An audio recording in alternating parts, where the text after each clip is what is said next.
Mobile की light जरा दाईं तरफ घुमा।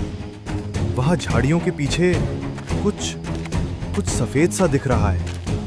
आकाश और पंकज ने कांपते हाथों से अपने मोबाइल की दोनों फ्लैशलाइट्स को एक साथ उस घनी झाड़ी की तरफ फोकस किया, और जो कुछ भी उस रोशनी के घेरे में सामने आया उसे देखकर दोनों के हलक से चीख तक नहीं निकल पाई, और वो दोनों पत्थर की तरह वहीं जम गए। झाड़ियों के ठीक बीच में गीली मिट्टी पर अपने पैरों के बल बैठी हुई थी एक बेहद अजीब बूढ़ी औरत।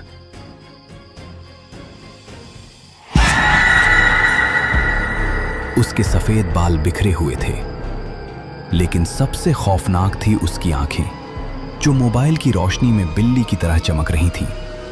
वो उन दोनों की तरफ ही देख रही थी, और उसके चेहरे पर एक ऐसी चौड़ी, अमानवीय और भयानक मुस्कान थी जो किसी जीते जागते इंसान की नहीं हो सकती थी।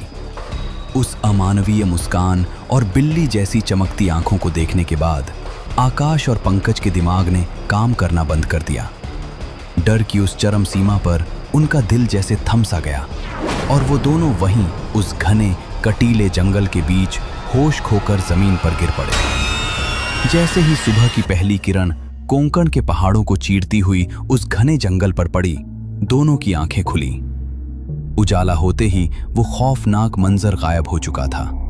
सामने कोई झाड़ियां नहीं थी, बल्कि वो सड़क के किनारे ही पड़े थे।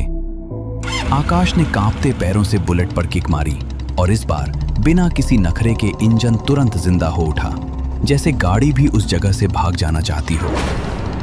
उस हादसे के बाद पंकज बेहद बीमार पड़ गया। उसे इतना तेज बुखार आया, वो पूरी तरह से गुमसुम रहने लगा।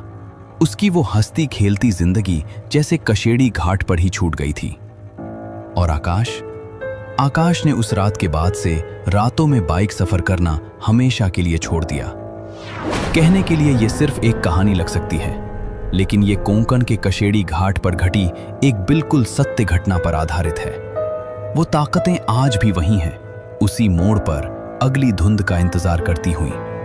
और अगर आपको अब भी हमारी बातों पर यकीन नहीं हो रहा है, तो दिल थाम लीजिए, क्योंकि उस रात के कुछ असली वीडियो अब आपके सामने हैं। ये बाइक राइड पर निकले हुए कुछ लोग थे, जो पूरे 2 घंटे तक एक ही रास्ते पर घूमते रहे, जबकि वो रास्ता बिल्कुल सीधा था। और ये रही वो रील, जिसमें एक अजीब सी मुस्कुराती हुई औरत दिखाई दी थी।